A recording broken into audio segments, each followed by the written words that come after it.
been meaning to ask you something.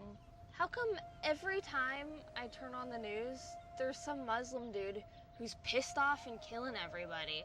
Why do you hate America so much? Well, maybe if you'd educate yourself, you would know the whole story. So tell me the whole story. It's long. I don't remember it all. It's like 1,400 years old. So tell me what you know. I want to hear it.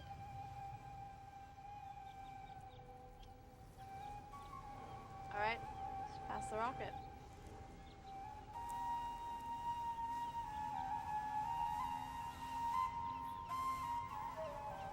Once upon a time, before the oil, the sheiks, and all the Saddams and Osamas, in the middle of the Arabian desert was this cool dude named Muhammad. His homies called him the Honest. He used to kick back and meditate, and one day an angel appeared to him with a new revelation called Islam. It means submission to God, the God of Abraham, Moses, and Jesus.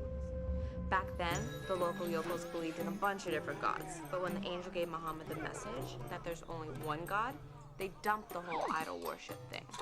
See, according to Muhammad's prophecy, God would free everybody from slavery. Dudes, babes, rich, poor, black, white, whatever, everybody was equal. They were all over that in a heartbeat. So freedom and Islam began to spread throughout Arabia, and it kept on spreading to India and all the way to China, then across North Africa to Spain. And this was the start of Islamic civilization. Back then, Muslims were like top dog when it came to art, science, literature, and poetry. So pretty soon, the buzz hit the West. Only back then, Europe was like a bunch of barbarians busy barbecuing plague victims. But you know what? They didn't dig these dark dudes with sand all over their feet. And that's like where I think the word sand nigger comes from.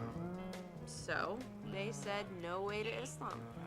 This brought on the period known as the Crusades, which was like a downer for everybody, especially Muslims living in Jerusalem who got royally rimmed out by Christian armies fighting to take back the Holy Land from the Pope. But finally, this other real cool Kurdish Muslim dude named Saladin shows up and unites the Arabs to fight the Europeans and take Jerusalem back. See, the difference is, under Saladin, there's like this time of peace, with Jews, Christians, and Muslims all kicking it together, which is dope, because Jerusalem's like a holy place for all three religions. But guess what? That didn't last. The Europeans came back even stronger with like a divide and conquer thing. They gave the land the Palestinians were living on to the Jews, and that became the new Israel. And once the Euro-Honky split, there was like constant fighting between the Israelis and Arabs over Jerusalem, because both the Israeli and Arab radicals wanted to have it all. If they'd just chill, they'd see Jerusalem as a spiritual place, the land of milk and honey. But no. Because next the Americans come in to check out what all the fuss is about, and they discover oil. And to keep the pumps happening, they prop up these greedy dictators who sell only to them, and they don't help the Arabs, only Israel, which pisses the Arabs off. So then you get like the Israelis and Palestinians fighting over Jerusalem and blowing each other up, while the world just watches and plays it all like some kind of game. And that's why the Middle East is a freaking mess.